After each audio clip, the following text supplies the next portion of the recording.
Hi friends, அனைவருக்கும் வணக்கம். 8ஆம் வகுப்பு தமிழ் புத்தகம் அதில் இருக்கிற 4வது இயல் பகுதியிலேருந்து நம்ம இன்றைக்கி லைன் பை லைன் கொஷின் பார்க்க போகிறோங்க. நான் கொண்டு வந்திருக்கிறது புதிய சமச்சீர் புத்தகம் 2025 வந்த புத்தகங்க. இதுதான் கடைசி பதிப்பு. இந்த பகுதியில் பார்த்தீங்கன்னா மொத்தம் 100 கேள்வி இருக்குங்க. நம்ம என்னென்ன பார்க்க போகிறோம் அப்படின்னா, ஒரு பாட்டு இருக்குது, திருக்கேதாரம் அப்படிங்கிற ஒரு பாட்டு இருக்குது. அதுலேருந்து கேள்வியை பார்க்க போகிறோம். பழைய பாட்டு ஒன்று வச்சுருந்தாங்க, கல்வி அழகே அழகு அப்படிங்கிற ஒரு பாட்டு இருந்தது. இப்போ இந்த பாட்டை தூக்கிட்டாங்க, இருந்தாலும் நான் கொண்டு வந்திருக்கேன். இதிலிருந்தும் கேள்வியை பார்க்க போகிறோம். உரைநடை இருக்குது, நாட்டுப்புற கைவினை கலைகளை கொடுத்துருக்காங்க. விரிவானத்தில் தமிழர் இசைக்கருவியை கொடுத்துருக்காங்க.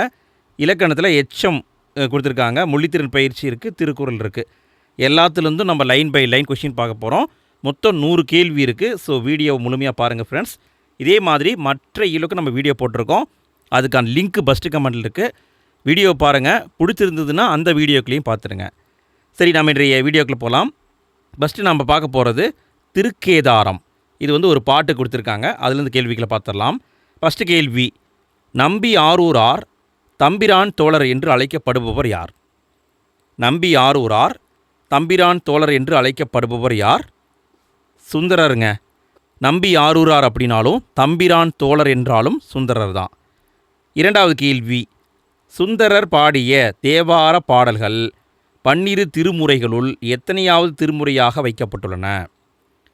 சுந்தரர் பாடியது தேவார பாடல்கள் 12 திருமுறை இருக்குங்க. அதில் சுந்தரருடைய பாட்டை எங்கு வச்சுருக்காங்கன்னு கேட்குறாங்க. 7ஆம் திருமுறையாக வைக்கப்பட்டுள்ளது. சுந்தரருடைய பாடல் 7ஆம் திருமுறையாக வைக்கப்பட்டுள்ளது. மூன்றாவது கேள்வி, திருத்தொண்டத் தொகை என்ற நூலை எழுதியவர் யார்? திருத்தொண்டத் தொகை என்ற நூலை எழுதியவர் யார்? சுந்தரர் தான் எழுதியிருக்காரு, திருத்தொண்டத் தொகை. நான்காவது கேள்வி, சேக்கிலார் பெரிய புராணத்தை எழுத காரணமான நூல் எது? பெரிய புராணத்தை எழுதுனது சேக்கிலார். அந்த நூலை எழுத காரணமான நூல் திருத்தொண்டத் தொகை. திருத்தொண்டத் தொகை. ஐந்தாவது கேள்வி, தேவாரம் பாடிய மூவர்களுள் தவறானவர் யார்? 3 பேர் பாடிய பாடலை தேவாரம் அப்படின்னு சொல்லுவாங்க. இதுக்கான பதில் சுந்தரர், திருஞானசம்பந்தர், திருநாவுக்கரசர். இந்த 3 பேரும் பாடியதை தேவாரம் அப்படி சொல்லுவாங்க. மாணிக்க வாசகர் வரமாட்டார். ஸோ இது தவறு. ஆறாவது கேள்வி, தேவாரம் என்ற நூலை தொகுத்தவர் யார்? தேவாரம் என்ற நூலை தொகுத்தவர் யார்? நம்பியாண்டார் நம்பி. நம்பியாண்டார் நம்பி. ஏழாவது கேள்வி, மதவேலங்கள் மணிவாரி கொண்டு எரிய கின் என்று இசை முரலும் திருக்கேதாரம் என்று பாடியவர் யார்? மதவேலங்கள் மணிவாரி கொண்டு எரிய கின் என்று இசை முரலும் திருக்கேதாரம் என்று பாடியவரும் சுந்தரர் தான் பாடியிருக்காரு. இப்படி பாட்டு வரியை கொடுத்து யார் பாடினாங்க அப்படின்னும் கேட்கலாம். எட்டாவது கேள்வி, இசை பாடலின் பலவை முழவு அதிர. இதில் வந்திருக்கிற பலவை என்ற சொல்லின் பொருள் என்ன? பலவை என்ற சொல்லின் பொருள் என்ன? இதுக்கான பதில் முதிர்ந்த மூங்கில். வெய் என்றால் மூங்கில், பலவைனா முதிர்ந்த மூங்கில். ஒன்பதாவது கேள்வி, சொல் பொருள் பொருத்துக. சொல்லையும் அதுக்கான பொருளையும் பொருத்தணும். பண் என்றால் இசை, மத வேலம், வேலம்னா யானை, மத யானை, முழவு என்பது இசைக்கருவி, பலவை அப்படின்னா முதிர்ந்த மூங்கில். 10வது கேள்வி, ஒவ்வொரு பாடலிலும் 4 சீர்கள் கொண்ட அடி வருவதற்கு பெயர் என்ன? ஒவ்வொரு பாட்டிலையும் 4 சீர் வருதுன்னு வச்சுக்கோங்களேன். அதாவது 4 சொற்கள் வருதுன்னா அதை என்னன்னு குறிப்பிடுவாங்க? அளவடின்னு குறிப்பிடுவாங்க. அளவடி. 4 சொற்கள் ஒவ்வொரு பாட்டு வரியிலையும் வந்துச்சுன்னா அதை அளவடின்னு சொல்லுவாங்க. 11வது கேள்வி, கின் என்று இசை முரலும் திருக்கேதாரம். இதில் அடிக்கோடிட்ட சொல்லின் பொருள் என்ன? அடிக்கோடு எங்கே போட்டிருக்காங்க? முரலும். முரலும்னா என்னங்க? முரலும் என்றால் முழங்கும் என்று அர்த்தம். முழங்கும். அடுத்து நாம் பார்க்க போகிறது புத்தக வினாவிடைகள். 12வது கேள்வி, காட்டிலிருந்து வந்த எவை கரும்பை தின்றன? காட்டிலிருந்து வந்த எவை கரும்பை தின்றன? வேலங்கள். வேலங்கள்னா என்னங்க? யானைன்னு அர்த்தம். காட்டிலிருந்து வந்த யானைகள் கரும்பை தின்றன. 13வது கேள்வி, கனகச்சுனை என்னும் சொல்லை பிரித்து எழுத கிடைப்பது என்ன? கனகச்சுனை என்ற சொல்லை பிரித்து எழுத கிடைப்பது கனகம் கூட்டல் சுனை. 14வது கேள்வி, முழவு கூட்டல் அதிர என்பதனை சேர்த்தெழுத கிடைக்கும் சொல் என்ன? முழவு கூட்டல் அதிர, இதை சேர்த்து எழுதுனீங்கன்னா முழவதிரன்னு வரும், முழவதிர. அடுத்து நம்ம பார்க்க போகிறது பழைய பாட்டுங்க, கல்வி அழகே அழகு. இந்த பாட்டு இப்போ இருக்கான்னு கேட்டால் இல்லை, இந்த பாட்டை தூக்கிட்டாங்க. இருந்தாலும் எக்ஸாமில் கேள்வி வர வாய்ப்பு இருக்குது, ஸோ நான் கொண்டு வந்திருக்கேன்.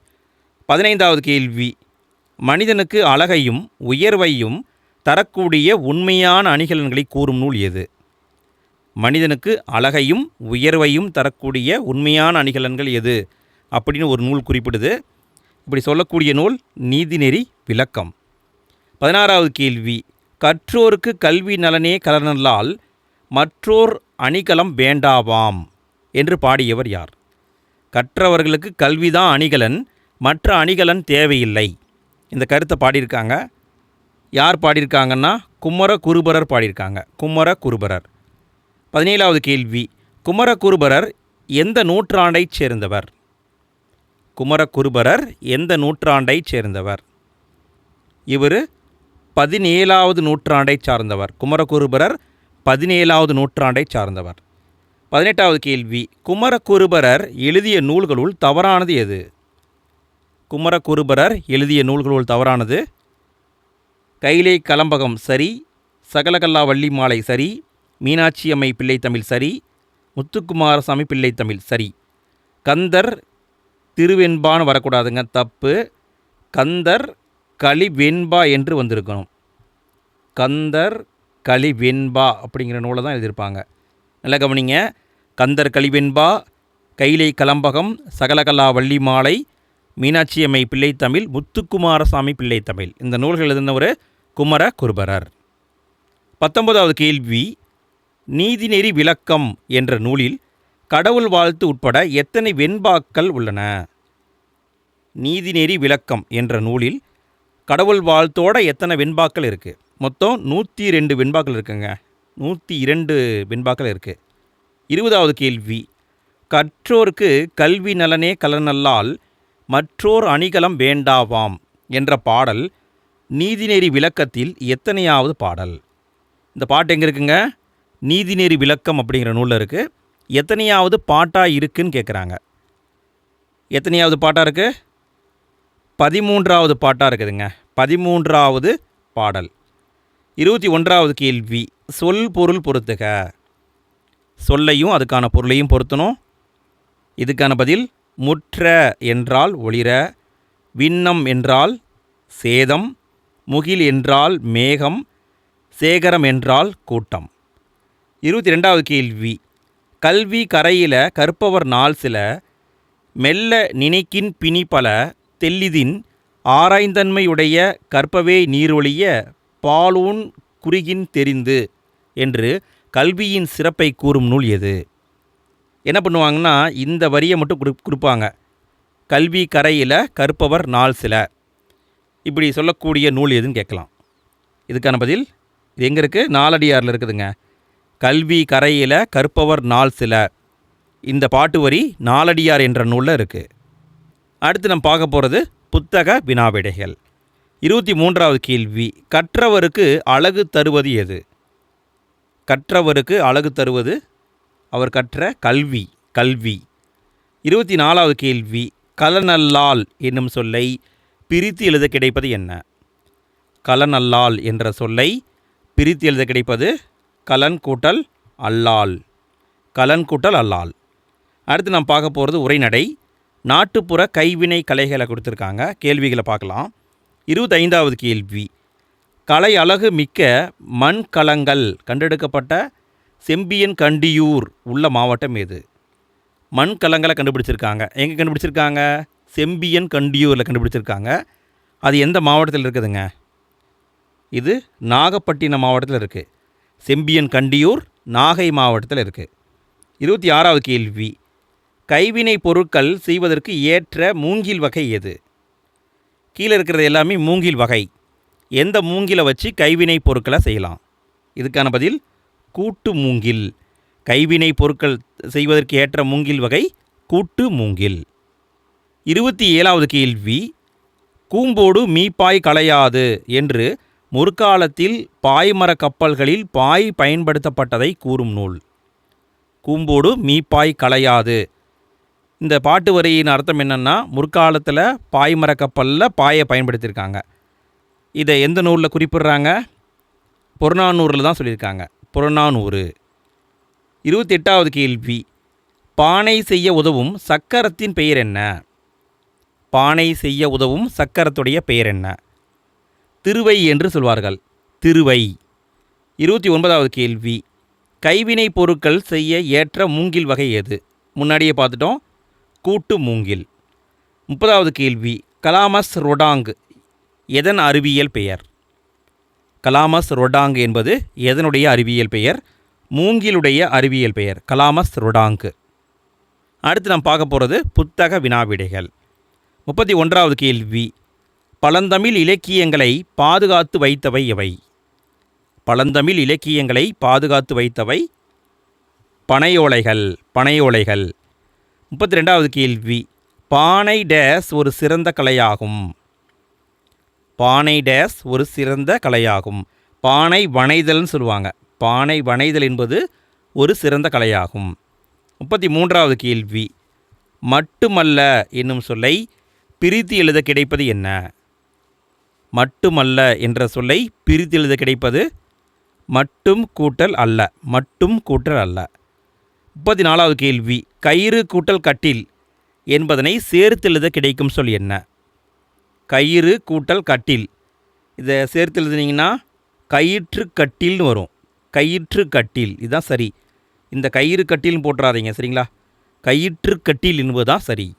அடுத்து நம்ம பார்க்க போகிறது விரிவானம். தமிழர் இசைக்கருவிகளை பற்றி கொடுத்துருக்காங்க. கேள்விகளை பார்க்கலாம். 35வது கேள்வி. நகை, அழுகை, வீரம் உள்ளிட்ட 9 சுவைகளை வெளிப்படுத்தக்கூடிய கலை எது? நகை, அழுகை, வீரம், இப்படி பார்த்தீங்கன்னா 9 சுவைகள் இருக்குங்க. அந்த 9 சுவைகளையும் வெளிப்படுத்தக்கூடிய கலை என்பது இசைக்கலை. இசைக்கலை. அடுத்து 36வது கேள்வி. ஒரு சொல்லின் பொருளை அறிய பயன்படுவது எது? ஒரு சொல் இருக்குன்னா அந்த சொல்லுடைய பொருளை அறிய பயன்படுவது எது? அகராதிங்க. ஒரு சொல்லின் பொருளை அறிய பயன்படுவது அகராதி. 37வது கேள்வி. ஒரு பொருள் குறித்த அனைத்து விவரங்களையும் அறிந்து கொள்ள பயன்படுவது எது? ஒரு பொருள் குறித்த அனைத்து விவரங்களையும் அறிந்து கொள்ள பயன்படுவது கலைக்களஞ்சியம். கலைக்களஞ்சியம். 38வது கேள்வி. இசைக்கருவிகளை இசைத்து பாடல் பாடுவோருக்கு பெயர் என்ன? இசைக்கருவிகளை இசைத்து பாடல் பாடுவோருக்கு பெயர் என்ன? பாணர் என்று சொல்வார்கள். பாணர். ஃப்ரெண்ட்ஸ், நான் இங்கே ஒரு கேள்வியை கேட்குறேன். கிளவி வல்லோன்னா யார்? கண்ணுல் வினினியர்னா யார்? ஓஸ்னர்னா யார்? இதை நம்ம முன்னாடியே பார்த்துருக்கோம் ஃப்ரெண்ட்ஸ். இதுக்கான பதிலை கமெண்ட்டில் பதிவு பண்ணுங்கள், சரிங்களா? எத்தனை பேர் கரெக்டான ஆன்சர் போடுறீங்கன்னு பார்க்கலாம். இதுக்கான பதிலை கமெண்ட்டில் பதிவு பண்ணுங்கள். 39வது கேள்வி. இசைக்கருவிகளை பொருத்துக. இசைக்கருவிகளை பொருத்தணும். நரம்பு கருவி என்பது யாழ், வீணை. காற்று கருவி என்பது குழல், சங்கு. கஞ்ச கருவி என்பது சாளரா, சேகண்டி. தோல் கருவி என்பது முழவு, முரசு. இங்கே சரியாக தான் பொருத்தப்பட்டிருக்கு. 40வது கேள்வி. பெரிய உடுக்கையை டேஸ் என்பர், சிறிய உடுக்கையை டேஸ் என்பர். அதாவது பெரிய உடுக்கைக்கு பேர் என்ன, சிறிய உடுக்கைக்கு பேர் என்னன்னு கேட்குறாங்க. பெரிய உடுக்கையை தவண்டைன்னு சொல்லுவாங்க. சிறிய உடுக்கையை குடுகுடுப்பைன்னு சொல்லுவாங்க. பெரிய உடுக்கைனா தவண்டை, சிறிய உடுக்கைனா குடுகுடுப்பை. 41வது கேள்வி. 5 முகங்களுடைய முரசு வகையை சார்ந்தது எது? 5 முகம் இருக்கும், முரசு வகையை சார்ந்தது. அது என்ன அப்படின்னா குடமுலா. குடமுலா.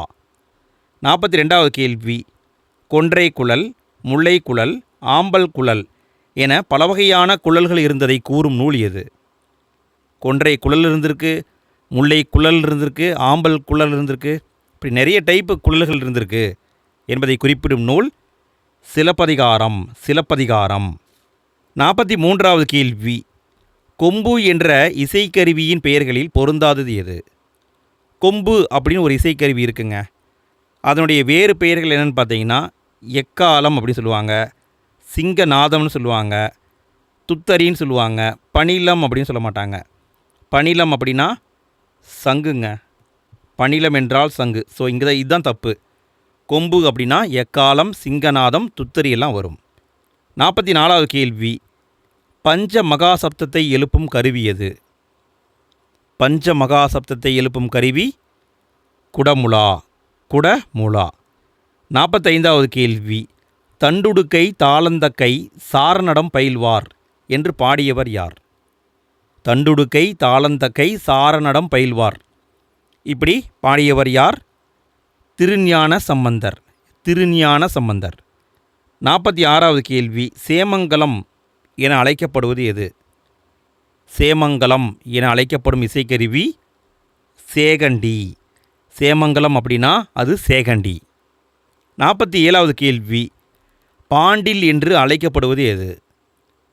பாண்டில் என்பது எந்த இசைக்கருவி? சாலரா. சாலராவை பாண்டில் அப்படின்னு சொல்லுவாங்க. 48வது கேள்வி, இலக்கியங்களில் பணிலம் என குறிப்பிடப்பட்டுள்ளது எது? இலக்கியங்களில் பணிலம் என குறிப்பிடப்பட்டுள்ளது சங்கு. சங்குக்கு பணிலம் அப்படிங்கிற பேரும் இருக்குது. 49வது கேள்வி, தமிழ் மக்களிடம் 36 வகையான முரசுகள் வழக்கத்தில் இருந்ததாக கூறும் நூல் எது? தமிழ் மக்கள்கிட்ட 36 வகையான முரசுகள் இருந்திருக்கு. இந்த தகவலை கூறும் நூல் சிலப்பதிகாரம். சிலப்பதிகாரம். 50வது கேள்வி, மாக்கன் முரசம் என்று கூறும் நூல் எது? மாக்கன் முரசம் என்று கூறும் நூல் எது? மதுரை காஞ்சி. மாக்கன் முரசம் என்று குறிப்பிடுவது மதுரை காஞ்சி. 51வது கேள்வி, மன்னமை முழவு என்று கூறும் நூல் எது? மன்னமை முழவு என்று கூறும் நூல் எது? பொருநராற்றுப்படை. மன்னமை முழவுன்னா அது பொருநராற்றுப்படை.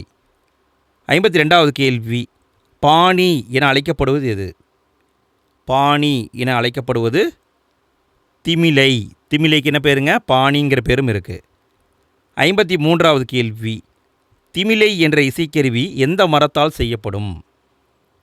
திமிலை என்ற இசைக்கருவி எந்த மரத்தால் செய்யப்படும்? பலாமரத்தில் செய்வாங்க. பலாமரம். 54வது கேள்வி, மணற்கடிகார வடிவத்தில் இருக்கும் இசைக்கருவி எது? மணற்கடிகார வடிவத்தில் இருக்கும் இசைக்கருவி எது? திமிலை. திமிலை மணற்கடிகார மாதிரி இருக்குங்க. 55வது கேள்வி, பொறுத்துக. இங்கே என்ன கொடுத்துருக்காங்கன்னா யாழ் கொடுத்துருக்காங்க.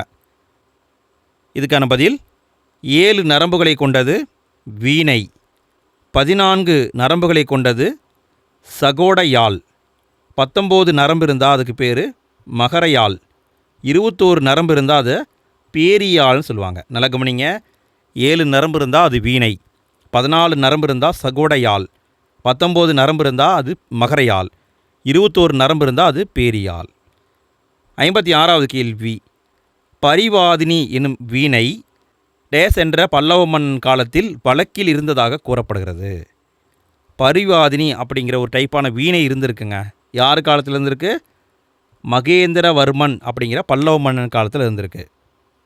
57வது கேள்வி, பழங்காலத்தில் செய்தியை தெரிவிக்க எதை முழக்கினார்? பழங்காலத்தில் செய்தியை தெரிவிக்க எதை முழக்கினர்? பறை. பறை அடித்து தான் செய்தியை சொல்லுவாங்க. 58வது கேள்வி, மத்து குட்டல் தலம் மத்தளம் என்று ஆகியது என்று விளக்கம் அளித்தவர் யார்? மத்தளம்ங்கிற பேர் எப்படி வந்திருக்குங்க? மத்து குட்டல் தலம், இந்த ரெண்டும் சேர்ந்து தான் மத்தளம் அப்படிங்கிற வார்த்தை வந்திருக்குன்னு விளக்கம் கொடுத்துருக்காங்க. யார் சொல்லியிருக்காங்கன்னா அடியாருக்கு நல்லார். அடியாருக்கு நல்லார். 59வது கேள்வி, முதற்கருவி என அழைக்கப்படுவது எது? முதற்கருவி என அழைக்கப்படுவது மத்தளம். முதற்கருவி என அழைக்கப்படுவது மத்தளம். அடுத்து நம்ம பார்க்க போகிறது இலக்கணம். இலக்கணத்தில் எச்சம் இதை நம்ம பார்க்க போகிறோம். 60வது கேள்வி, சரியான கூற்றுகளை கண்டறிக. கூற்று 1, பெயரை கொண்டு முடியும் எச்சம் பெயரெச்சம் ஆகும். கூற்று 2, பெயரெச்சம் 3 காலத்திலும் வரும். பெயரை கொண்டு முடிந்தால் அது பெயரெச்சம், பெயரெச்சம் 3 காலத்திலும் வரும். இங்கே விடைன்னு பார்த்தீங்கன்னா கூற்று 2மே சரிதான். 2ம் சரி. 61வது கேள்வி, சரியான கூற்றுகளை கண்டறிக. கூற்று 1, எழுதிய கடிதம் இந்த தொடரில் குறிப்பு பெயரெச்சம் வந்துள்ளது. அதாவது எழுதிய கடிதம் என்பது குறிப்பு பெயரெச்சம் சொல்கிறாங்க. ஒரு செயலையோ காலத்தையோ தெளிவாக காட்டாமல் பண்பினை மட்டும் குறிப்பாக காட்டும் பெயரெச்சம் குறிப்பு பெயரெச்சம் ஆகும். இதுக்கான பதில் இரண்டாவது பாயிண்ட் சரி. ஒரு செயலையோ காலத்தையோ தெளிவாக காட்டலை, பண்பை மட்டும் வெளிப்படையாக சொன்னால் அதை குறிப்பு பெயரெச்சம் சொல்லலாம். ஆனால் இங்கே வந்திருக்கிறது குறிப்பு பெயரெச்சம் வரல, தெரிநிலை பெயரெச்சம் தான் வந்திருக்கு. நல்லா கவனிங்க, இங்கே வந்திருக்கிறது தெரிநிலை பெயரெச்சம் தான் வந்திருக்கு. அப்போ பார்த்தீங்கன்னா கூற்று 2 மட்டும் சரி என்பது ஆன்சர். கூற்று 2 மட்டும் சரி. 62வது கேள்வி, ஒரு வினைமுற்று எச்ச பொருளை தந்து மற்றொரு வினைமுற்றை கொண்டு முடிவதற்கு பெயர் என்ன? ஒரு வினைமுற்று இருக்குது, அது எச்ச பொருளை கொடுத்துட்டு மற்றொரு வினைமுற்றை கொண்டு முடியுது. அப்படி முடிந்தால் அதற்கு பெயர் முற்றெச்சம் என்று பெயர், முற்றெச்சம். 63வது கேள்வி, வள்ளி படித்தனள் மகிழ்ந்தாள். இந்த தொடரில் இடம்பெற்றுள்ளது எது? வள்ளி படித்தனள் மகிழ்ந்தாள். இங்கே ஒரு வினைமுற்று, படித்தனள் என்பது வினைமுற்று, இன்னொரு வினைமுற்றை கொண்டு முடியுது. அப்போ இங்கே என்ன வந்திருக்குங்க? முற்றெச்சம் வந்திருக்கு. 64வது கேள்வி, மெல்ல வந்தான். இந்த தொடரில் இடம்பெற்றுள்ளது எது? மெல்ல வந்தான். இதில் என்ன வந்திருக்குங்க? இதில் காலம் வெளிப்படையாக தெரியல, பண்பு மட்டும்தான் தெரியுது. ஸோ இங்கே வந்திருக்கிறது குறிப்பு வினைமுற்று. வந்தான் என்பது வினை முடிந்தது சொல்லுது. ஸோ இங்கே வந்திருக்கிறது குறிப்பு வினைமுற்று. 65வது கேள்வி, எழுதி வந்தான். இந்த தொடரில் இடம்பெற்றுள்ளது என்ன? எழுதி வந்தான். இதில் காலம் தெரியுது, காலம் தெரிஞ்சால் இது வினைமுற்றுங்க. அப்போ தெரிநிலை வினைமுற்று. இங்கே வந்திருக்கிறது தெரிநிலை வினைமுற்று. 66வது கேள்வி, எழுதிய கடிதம். இந்த தொடரில் இடம்பெற்றுள்ளது என்ன? எழுதிய கடிதம். இதுக்கான பதில் தெரிநிலை பெயரெச்சம். காலம் தெரியுது, இது பெயர்ச்சொல். ஸோ தெரிநிலை பெயரெச்சம் வந்திருக்கு. 67வது கேள்வி, சிறிய கடிதம். இந்த தொடரில் இடம்பெற்றுள்ளது என்ன? சிறிய கடிதம். கடிதம் என்பது பெயர்ச்சொல், ஆனால் இங்கே சிறிய என்பது பண்பை மட்டும்தான் குறிக்குது. ஸோ இங்கே வந்திருக்கிறது குறிப்பு பெயரெச்சம் தான் வந்திருக்கு, குறிப்பு பெயரெச்சம். 68வது கேள்வி, பாடிய பாடல். இந்த தொடரில் இடம்பெற்றுள்ளது என்ன? பாடிய பாடல். பாடல் என்பது பெயரெச்சம், பாடிய என்பது காலத்தை வெளிப்படையாக காட்டுது. ஸோ இறந்த கால பெயரெச்சம், அதாவது நடந்து முடிந்த ஒரு செயலை சொல்கிறாங்க, இறந்த கால பெயரெச்சம். 69வது கேள்வி, பாடும் பாடல். இந்த தொடரில் இடம்பெற்றுள்ளது என்ன? பாடும் பாடல். எதிர்காலத்தில் தான் பாட போகிறாங்க, அப்போ எதிர்கால பெயரெச்சம் என்பது சரி, எதிர்கால பெயரெச்சம். 70வது கேள்வி, பாடுகின்ற பாடல். இந்த தொடரில் இடம்பெற்றுள்ளது என்ன? பாடுகின்ற பாடல். இது நிகழ்கால பெயரெச்சம். அடுத்து நாம் பார்க்க போகிறது புத்தக வினாவிடைகள். 71வது கேள்வி, முற்று பெறாமல் எஞ்சி நிற்கும் சொல் டேஸ் எனப்படும். முற்று பெறாமல் எஞ்சி நிற்கும் சொல் எச்சம் எனப்படும், எச்சம் என்று அழைப்பார்கள். 72வது கேள்வி, கீழ்காணும் சொற்களில் பெயரெச்சம் எது? எது பெயரெச்சங்க?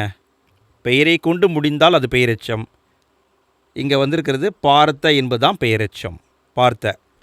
73வது கேள்வி, குறிப்பு வினையெச்சம் எதை வெளிப்படையாக காட்டாது? குறிப்பு வினையெச்சம் எதை வெளிப்படையாக காட்டாதுங்க?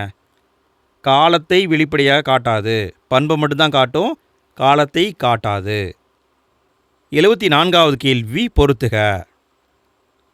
இதுக்கான பதில் நடந்து என்பது வினையெச்சம், பேசிய என்பது பெயரெச்சம், எடுத்தனன் உண்டான் என்பது முற்றெச்சம், பெரிய என்பது குறிப்பு பெயரெச்சம். அடுத்து நாம் பார்க்க போகிறது மொழித்திறன் பயிற்சி, தொடர் வகைகளை பார்க்க போகிறோம். 75வது கேள்வி, கரிகாலன் கல்லணையை கட்டினான். எவ்வகையான தொடர்? கரிகாலன் கல்லணையை கட்டினான் எவ்வகையான தொடர்? இது ஒரு செய்தி. இங்கே வந்திருக்கிறது செய்தி தொடர் தான் வந்திருக்கு. 76வது கேள்வி, சிலப்பதிகாரத்தை இயற்றியவர் யார்? இது எவ்வகையான தொடர்? சிலப்பதிகாரத்தை இயற்றியவர் யார்? இது வினா டைப்பில் வந்திருக்கு, வினா தொடர். 77வது கேள்வி, இளமையில் கல் எவ்வகையான தொடர்? இளமையில் கல் என்பது விளைவு தொடர். இங்கே என்ன வந்திருக்குங்க?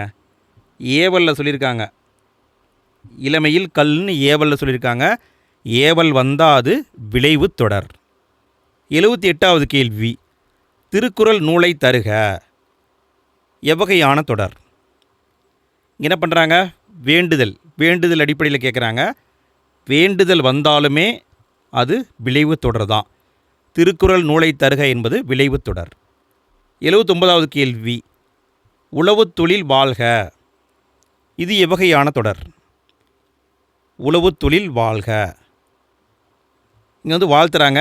வாழ்த்துதல் வந்தாலுமே அது விளைவு தொடர் தான். விளைவு தொடர். 80வது கேள்வி, கல்லாமை ஒழிக. எவ்வகையான தொடர்? கல்லாமை ஒழிக. இங்கே வையிறாங்க. வைதல் வந்தாலுமே அது விளைவு தொடர் தான். கல்லாமை ஒழிக என்பது விளைவு தொடர். அடுத்து நான் பார்க்க போகிறது மொழித்திறன் பயிற்சியில் இணை சொற்களை பார்க்க போகிறோம். 81வது கேள்வி, நேரிணை சொற்கள் எவை? நேரிணை சொற்கள் எவை? அதாவது 2 சொற்கள் ஒரே பொருளை கொடுத்தால் அதான் நேரிணை. இங்கே என்ன வந்திருக்கு? சீரும் சிறப்பும் என்பதுதான் நேர் இணையாக வந்திருக்கு. சீரும் சிறப்பும். 82வது கேள்வி, நேரிணை சொற்கள் எவை? 2 சொற்களும் ஒரே பொருளாக கொடுத்தாதான் அது நேரிணை சொற்கள். பேரும் புகழும் என்பது சரி. பேரும் புகழும் என்பது நேரிணை சொற்கள். 83வது கேள்வி, செரியினை சொற்கள் எவை? செரியினை சொற்கள்னால் ஒன்றுடைய தன்மையை மிகுதிப்படுத்த வர்றது. இங்கே விடைன்னு பார்த்தா பச்சை பசேல். பச்சை பசேல் என்பது செரியினை சொற்கள். 84வது கேள்வி, செரியினை சொற்கள் எவை? இதுக்கான பதில் வெள்ளை வெளியேர் என்பது செரியினை சொற்கள்.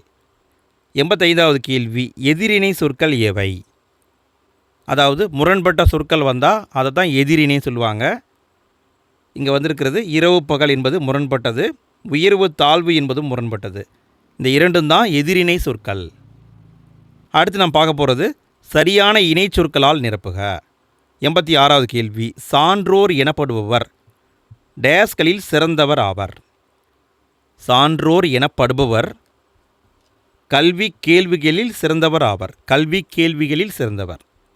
87வது கேள்வி, ஆற்று வெள்ளம் டேஸ் பாராமல் ஓடியது. ஆற்று வெள்ளம் என்பது மேடு பள்ளம் பாராமல் ஓடியது. 88வது கேள்வி, இசை கலைஞர்கள் டேஸ் வேண்டியவர்கள். இசை கலைஞர்கள் போற்றி புகழப்பட வேண்டியவர்கள். போற்றி புகழப்பட வேண்டியவர்கள். 89வது கேள்வி, தமிழ் இலக்கியங்களின் பெருமைக்கு டேஸ் இல்லை. தமிழ் இலக்கியங்களின் பெருமைக்கு ஈடு இணை இல்லை. ஈடு இணை இல்லை. 90வது கேள்வி, திருவிழாவில் யானை டேஸ் வந்தது. திருவிழாவில் யானை ஆடி அசைந்து வந்தது. அடுத்தது கலைச்சொற்களை பொறுத்துக. கலைச்சொற்களை பொருத்தணும். இதுக்கான பதில் பெஸ்கட்ரினா கூடை முடைதல். நெட்டிங் அப்படின்னா பின்னுதல். ரைட் அப்படின்னா சடங்கு. ஹார்ன் என்றால் கொம்பு. அடுத்து 92வது கேள்வி, கைவினை பொருட்களை குறிக்கும் சொல் எது? கைவினை பொருட்களை குறிக்கும் சொல் கிராஃப்ட்ஸ். அடுத்து நாம் பார்க்க போகிறது திருக்குறள். 93வது கேள்வி, சொல்லுக சொல்லை பிரிது ஓர் சொல் அச்சொல்லை வெல்லும் சொல் இன்மை அறிந்து. இந்த திருக்குறளில் இடம்பெற்ற அணி என்ன? சொல்லுக சொல்லை பிரிது ஓர் சொல் அச்சொல்லை வெல்லும் சொல் இன்மை அறிந்து. இதில் வந்திருக்கிறது சொல் பொருள் பின்வரு நிலையணி. சொல் பொருள் பின்வரு நிலையணி. 94வது கேள்வி, திருக்குறளில் ஒவ்வொரு குறட்பாவிலும் 2ஆம் அடியில் இடம்பெற்றது எது? 2ஆம் அடியில் 3 சொற்கள் வருங்க. 3 சொற்கள் வந்தால் அதுக்கு பேர் என்னங்க? அதை சிந்தடின்னு சொல்லுவாங்க. 3 சொற்கள் வந்தால் அதை சிந்தடின்னு சொல்லுவாங்க. 95வது கேள்வி, திருக்குறளில் ஒவ்வொரு குறட்பாவிலும் முதலடியில் இடம்பெற்றது எது? திருக்குறளில் ஒவ்வொரு குறட்பாவிலும் முதலடியில் 4 சொற்கள் வந்திருக்கும். 4 சொற்கள் வந்தால் அதை அளவடின்னு சொல்லுவாங்க. அளவடி. அடுத்து நாம் பார்க்க போகிறது புத்தக வினாவிடைகள். 96வது கேள்வி, அரசரை அவரது டேஸ் காப்பாற்றும். அரசரை அவரது குற்றமற்ற ஆட்சி தான் காப்பாற்றும். குற்றமற்ற ஆட்சி. 97வது கேள்வி, சொல் வளமும் நற்பண்பும் உடையவர்கள் தாம் பேசும் டேஸ் தகுதி அறிந்து பேச வேண்டும். சொல் வளமும் நற்பண்பும் உடையவர்கள் தாம் பேசும் அவையின் தகுதி அறிந்து பேச வேண்டும். 98வது கேள்வி, கண்ணோடாது என்னும் சொல்லை பிரித்து எழுத கிடைப்பது என்ன? கண்ணோடாது இந்த சொல்லை பிரித்து எழுத கிடைப்பது கண் கூட்டல் ஓடாது. 99வது கேள்வி, கசடர என்னும் சொல்லை பிரித்து எழுத கிடைப்பது என்ன? கசடர. இதை பிரிச்சிங்கன்னா கசடு கூட்டல் அறன்னு வரும். கசடு கூட்டல் அற. 100வது கேள்வி, கடைசி கேள்விங்க. என்று கூட்டல் ஆய்ந்து என்பதனை சேர்த்தெழுத கிடைக்கும் சொல் என்ன? என்று கூட்டல் ஆய்ந்து இதை சேர்த்து எழுதுனீங்கன்னா என்றாய்ந்து என்று வரும். ஃப்ரெண்ட்ஸ், நம்ம இந்த வீடியோவில் இந்த இயலை சிறப்பாக கம்ப்ளீட் பண்ணிட்டோம். இதே மாதிரி மற்ற இயலுக்கும் நம்ம வீடியோ போட்டிருக்கோம். அதுக்கான லிங்க்கை நான் ஃபஸ்ட்டு கமெண்ட்லேயும் கொடுக்குறேன், எண்டு ஸ்க்ரீன்லேயும் கொடுக்குறேன். மறக்காமல் கிளிக் பண்ணி பாருங்கள். வீடியோ பிடிச்சிருந்தால் லைக் போடுங்க. வீடியோ பற்றிய கருத்துக்களை மறக்காமல் கமெண்ட்டில் பதிவு பண்ணுங்கள். உங்கள் ஃப்ரெண்ட்ஸ்க்கு ஷேர் பண்ணுங்கள்.